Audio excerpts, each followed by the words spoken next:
बिस्मिल्लाहिर्रहमानिर्रहीम। अस्सलाम वालेकुम नाज़रीन, आप यूट्यूब चैनल देख रहे हैं। मैं इमरान खान हूँ। बहुत बड़ी बड़ी खबरें हैं, लेकिन सबसे बड़ी खबर ये है कि मैंने आपको थोड़े दिन पहले आगाह किया था, जब ये केस दोबारा से बेंच बना था और लगा था टेरियन वाइट वाला केस, जो इमरान खान के ख़िलाफ़ एक बहुत घटिया केसेस की लिस्ट में से एक ये भी है।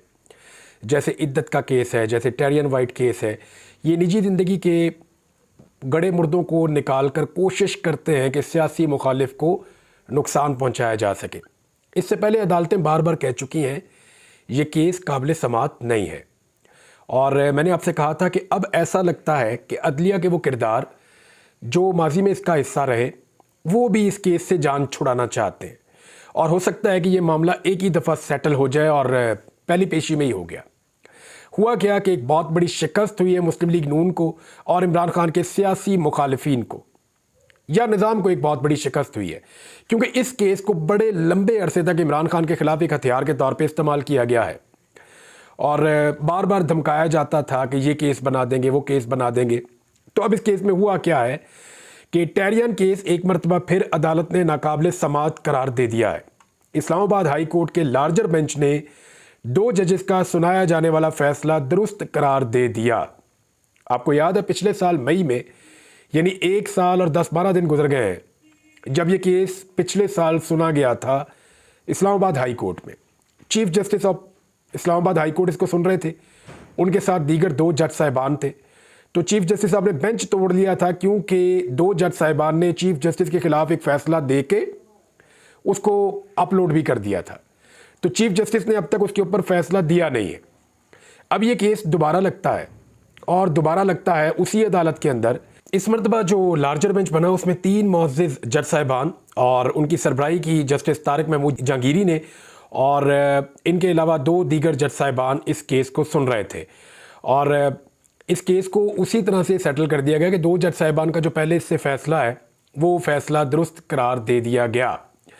अब मामला ये है कि ये एक बड़ा मामला भी निमट गया इमरान खान के ख़िलाफ़, यानी एक बहुत तलवार लटकाई जाती थी बार बार अदालतों ने कहा। एक बड़ी अजीब चीज़ ये है कि इसमें हामिद अली शाह साहब वकील हैं इमरान खान के मुखालिफ, और ये केस एक शरीफ शहरी की जानिब से किया गया था, जो एक बहुत बड़े साहब के ड्राइवर हैं, और उन्होंने 1.5 करोड़ रुपया मुबैना तौर पे हामिद अली शाह साहब को इस केस को लड़ने के लिए फ़ीस भी दी थी। ज़ुबैर अली खान साहब ट्वीट करते हैं, जर्नलिस्ट हैं, वो ये कहते हैं कि इतलात के मुताबिक टेरियन वाइट केस में वकील हामिद अली शाह को 1.5 करोड़ रुपए फ़ीस दी गई।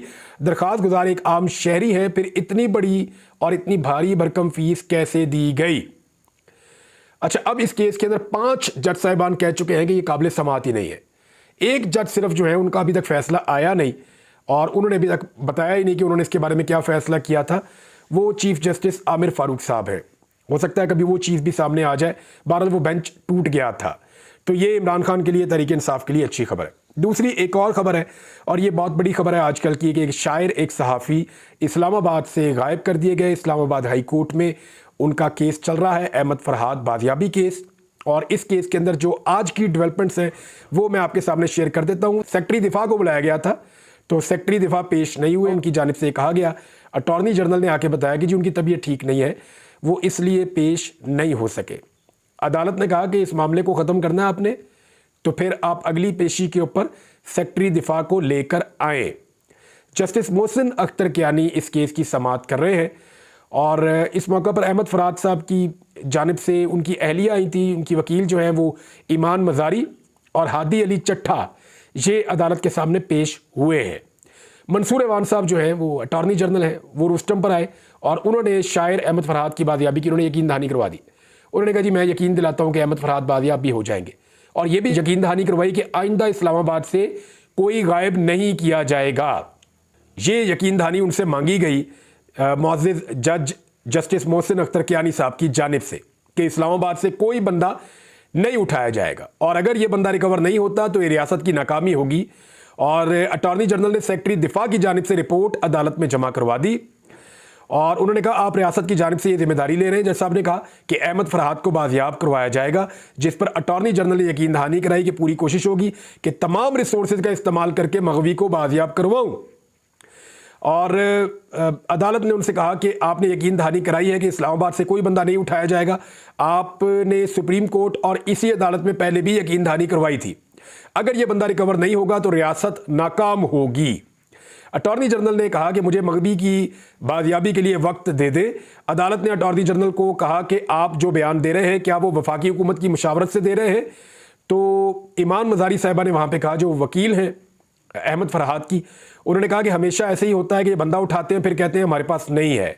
अटॉर्नी जनरल साहब ये बताएं कि पिछले 6 दिनों में बाजियाबी से मुताल्लिक क्या प्रोग्रेस है। उन्होंने कहा कि अगर एजेंसियों के पास नहीं है तो कम अज़ कम मगवी को ट्रेस तो किया जा सकता है।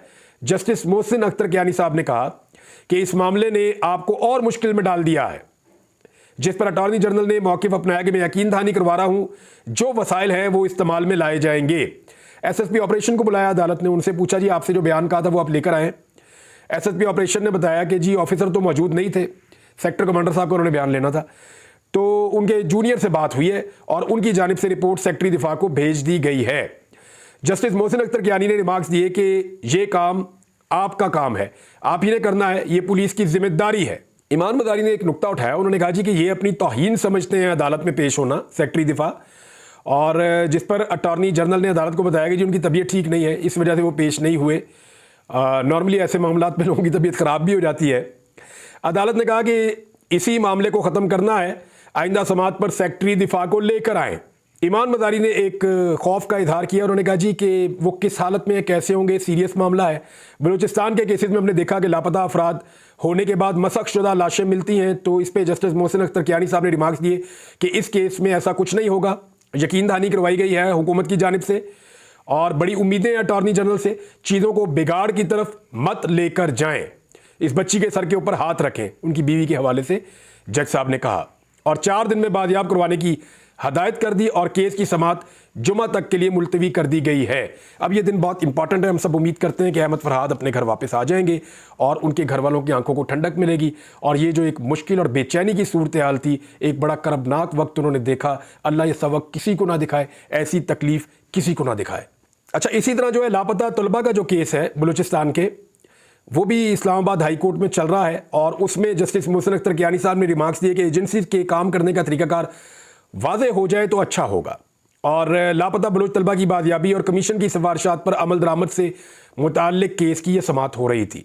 उन्होंने कहा 10 साल में बलूच तलबा के खिलाफ दहशतगर्दी के कितने केसेस दर्ज किए गए, कितने लोग गिरफ्तार हुए, कितने लापता हुए या उनको हरासा किया गया, ये सारी तफसीलात जो है वो मांगी है जज साहब ने। और जो वकला है वो यहाँ पे भी जो है वो वकीलों ने और जज साहब ने इसी बात के ऊपर जोर दिया। ईमान मज़ारी ही यहाँ पे वकील है, उन्होंने कहा लापता अफराद के लवाहिकीन को डराया धमकाया भी जाता है। तो यहाँ पे उन्होंने कहा कि बहुत सारे जज साहब ने कहा कि लापता अफराद अपने घरों में वापस आए हैं अटॉर्नी जनरल की काविशों से। तो उम्मीद करते हैं कि मिसिंग पर्सनस के केसेस आते रहेंगे, ये कोर्ट्स अपना काम करती रहेंगी जब तक, और ये एक केस नहीं है और बात ख़त्म नहीं होगी। ये तमाम लापता अफराद जो है वो बाजियाब होने चाहिए और बलूचिस्तान के लोग भी पाकिस्तानी हैं, हमें इनके साथ खड़े होना चाहिए।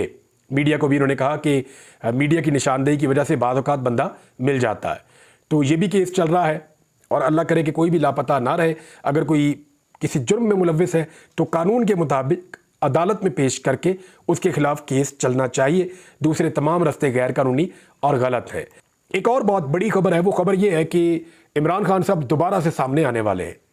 यानी सुप्रीम कोर्ट ऑफ पाकिस्तान में जो नैब तरामीम के हवाले से एक केस चल रहा है, हुकूमत भी इसमें एक फ़रीक है, इमरान खान साहब भी एक फ़रीक है, उसकी जो अब समात है वो 30 मई को मुकर्रर की गई है। इमरान खान साहब दोबारा वीडियो लिंक के ज़रिए पेश होंगे। कोशिश की जाएगी कि अब दोबारा वीडियो या तस्वीर इमरान खान की ना बने, लेकिन कैसे रोकेंगे? एक तरफ तो अदालत के अंदर रुजू कर लिया है, खैबर पख्तूनख्वा की जानिब से किया गया है कि जनाब बाकी सारा कुछ आप लाइव दिखाते हैं, ये आप पेशी जो आवाम का मेन फोकस है जिस केस की तरफ, नैब तरामीम के हवाले से आवाम का लूटा हुआ माल जो है वो बरामद करने का काम नैब करता है, तो यहाँ पे आप क्यों इसको लाइव नहीं दिखा रहे? तो उसको भी सेटल करना पड़ेगा मामले को। अभी 10 दिन बाकी हैं, देखते हैं इसके अंदर क्या होगा। ये बड़ा अहम केस है और इमरान खान साहब एक मरतबा फिर सामने आने वाले हैं 30 मई को। नाज़रीन, अल्लामा ताहिर अशरफी साहब ने एक स्टेटमेंट दिया है बड़ा मज़ेदार स्टेटमेंट है, क्योंकि इनको मैं ज़ाती तौर पे जानता हूँ और मुझे पता है कि उन दिनों में जबकि ये बात कर रहे हैं ये खुद क्या कह रहे थे, क्या कर रहे थे, क्योंकि मेरे साथ थे, अलामा साहब राब्ते में भी थे। मेरा टेलीफोन रिकॉर्ड निकाल के भी चेक किया जा सकता है या अलामा साहब का कि ये मेरे साथ राब्ते में थे और मुझे क्या पूछ रहे थे। अगर मैंने पोल खोल दिया और बता दिया ना तो अलामा साहब मुँह नहीं दिखा सकेंगे। सियासी मामलात के अंदर अपने आप को बाहर रखे।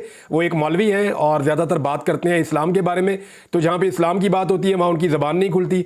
मैंने पिछले दिनों ताहिर अशरफी साहब से ये पूछा था कि सऊदी अरब के अंदर कुछ रिपोर्ट्स आ रही हैं, रिपोर्ट्स ये आ रही हैं कि वहाँ पे फैशन शो हो रहे हैं नंगे किस्म के, तो उस पर अल्लामा ताहिर अशरफी साहब की कोई राय है या नहीं है। तो उस पर अल्लामा ताहिर अशरफी साहब ने कोई लब कुशाई नहीं की, उन्होंने नहीं बताया कि वहाँ पे ये हो रहा है या नहीं हो रहा, या उनकी सऊदी अरब की हुकूमत से कोई बात हुई है या नहीं हुई इस बारे में कि वहाँ बेशर्मी हो रही है या नहीं हो रही। उस पर ताहिर अशरफी साहब नहीं बोल रहे। हाँ, लेकिन इस पर वो बात करते हैं बार बार सियासत पे और मखसूस किस्म की बात करते हैं जो एस्टेब्लिशमेंट को या ताकतवर हल्कों को पसंद आती है। अब वो ये कह रहे हैं कि गारंटी से कहता हूँ बानी पीटीआई असम्बली ना छोड़ते तो दोबारा वज़ीर आज़म बन जाते।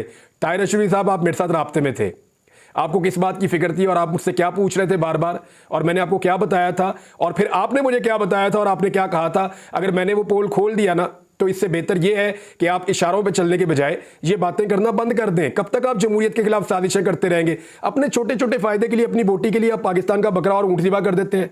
ताहिर अशरफी साहब, आपका काम है दीन समझाना, लोगों को इस्लाम की तरफ दर्स देना। मुझे आप ये बताइए कि आपने गजा में फ़लस्तीनियों के कत्ल के ऊपर कितने एहतजाज किए? सेनेटर मुश्ताक अहमद साहब कर रहे हैं, वहां पे आप कितनी दफा गए? आपने कहां कहां पे लोगों को निकाला? आपने कितनी आवाज उठाई? दुनिया के किस फोरम पे जाके आपने क्या बात की? तो अलामा साहब, आप ना जहां पे इस्लाम का मामला आता है आप बोलते ही नहीं है, जहां मुसलमानों की जान का मामला आता है वहां आप बोलते ही नहीं है। आपका स्टेटमेंट तो अभी ईरानी सदर के ऊपर होना चाहिए था, डिटेल के साथ। आपका फोकस जो है वो भी फलस्तीन की तरफ होना चाहिए था, तफसील के साथ। आपका फोकस जो है वो मोदी के स्टेटमेंट के ऊपर होना चाहिए था। आपका फोकस जो है वो कश्मीरियों की जान बचाने के लिए होना चाहिए था, शाम के मुसलमानों के लिए होना चाहिए था, इसराइल के खिलाफ आपको स्टेटमेंट देना चाहिए था। आप उठ के इमरान खान के खिलाफ स्टेटमेंट दे रहे हैं।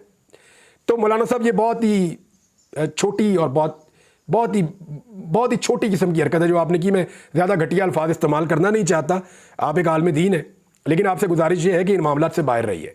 आप इन मामलात के अंदर आएंगे तो गंदे होंगे जैसे आप माजी में भी हुए। नाज़रीन, पंजाब हुकूमत ने जो कानून पास किया वो रोला पड़ गया और बहुत बड़ा रोला पड़ गया है, क्योंकि एक 2 नंबर कानून पास कर दिया है।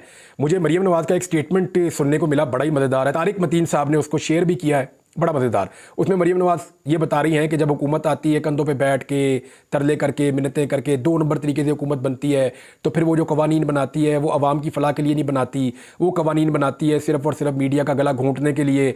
वो जिस तरह और वो सारी बातें जो मरीम नवाज़ ने की ना, वो मरीम नवाज़ के बनाए हुए इस नए कानून के ऊपर बिल्कुल एग्जैक्टली फिट आ रही हैं।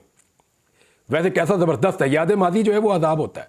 वो स्टेटमेंट अगर आप सुनेंगे आपको मज़ा आ जाएगा, और वो ऐसा लगता है कि मरीम नवाज़ ने अपने ही खिलाफ वो स्टेटमेंट दिया है। बहरहाल, इस कानून को कोई भी मानने के लिए तैयार नहीं है और सब ये कह रहे हैं कि हत्या इज्जत का ये जो कानून बनाया गया है ये बहुत बड़ा जुल्म है जो मीडिया के खिलाफ मरीम नवाज़ की हुकूमत करने जा रही है, नवाज शरीफ की और उसके सहूलतकारों की ईमा के ऊपर।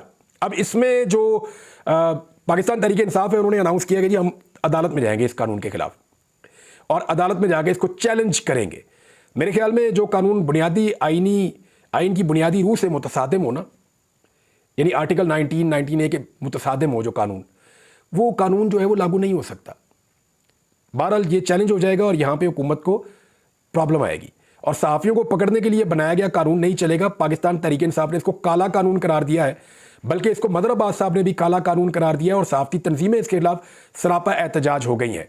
सहाफ़ियों ने फैसला किया कि वो इसके ऊपर धरना भी देंगे, वो इसके ऊपर एहतजाज भी करेंगे, वो इसके ऊपर हड़ताल भी करेंगे और बैठेंगे पंजाब असम्बली के सामने भी, जहां पे ये कानून आनन फानन पास किया गया सिर्फ मीडिया को कंट्रोल करने के लिए। PFUJ और KUJ दस्तूर ने पंजाब हुकूमत का हत्या इज्जत कानून मुस्तरद कर दिया।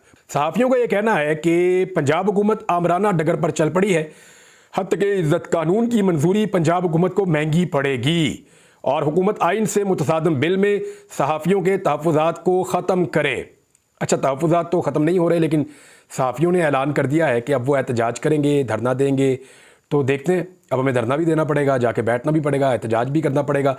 इस फस्तायत का मुकाबला तो पिछले 2 साल से कर रहे हैं, फर्दर और इसको टाइट करने और भी करेंगे। एक खबर आ रही है बहुत अजीब सी नाज़रीन, और मुख्तलिफ लोग इसके बारे में दावा कर रहे हैं। हम अगले वीलॉग में इस पर बात करेंगे कि क्या ये मुमकिन है या नहीं। महमूद अचकज़ई साहब ने कहा कि मार्शल लॉ लगाने की कोशिश की मुज़ाहमत की जाएगी। दूसरी जानिब जो है वो कुछ सहाफ़ी भी ये बात कर रहे हैं कि PMLN हुकूमत छोड़कर जाना चाहती है। शाहीन सहबाई साहब ने भी कहा कि कोई एमरजेंसी टाइप की चीज़ लगाने का फैसला हो रहा है कि सूबाई हुकूमतें काम करती रहें, वफाक में एक एमरजेंसी लगा दी जाए, PMLN की जान छूटे। कोई इस तरह का कोई फार्मूला बन रहा है। ये क्या हो रहा है, क्यों हो रहा है, और क्या कोई नया बयानिया और क्या कोई नया खेल खेलने की कोशिश की जा रही है, ये सारी आपसे शेयर कर लेते हैं चीज़ें अगले वीलॉग में। अब तक के लिए इतना ही। अपना ख्याल रखिएगा, अपने चैनल का भी। अल्लाह हाफिज़।